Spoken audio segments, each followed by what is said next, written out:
السلام عليكم مشاهدينا الكرام. كما ترون وسط استغراب الجميع، ياسين بونو غير متواجد في اللائحة النهائية للبالون دور أفريقيا. ياسين بونو لا يوجد في اللائحة النهائية لأحسن لاعب إفريقي وسط استغراب الجميع. صراحة لم نفهم هذه اللائحة التي ضمت محمد صلاح الذي لم يفز بأي شيء مع ليفربول هذا العام، لم يحقق أي إنجاز مع منتخبه مصر. وضمت أيضا اللائحة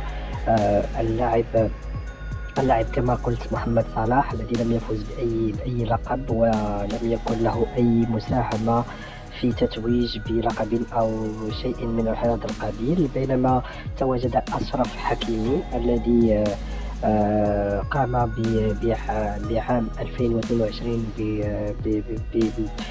بأداء جد جيد مع المنتخب المغربي والوصول إلى نصف نهائي كأس العالم.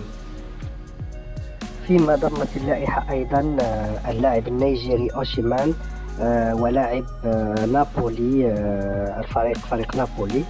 وسط استغراب الجميع من استبعاد ياسين بونو كأحسن لاعب إفريقي.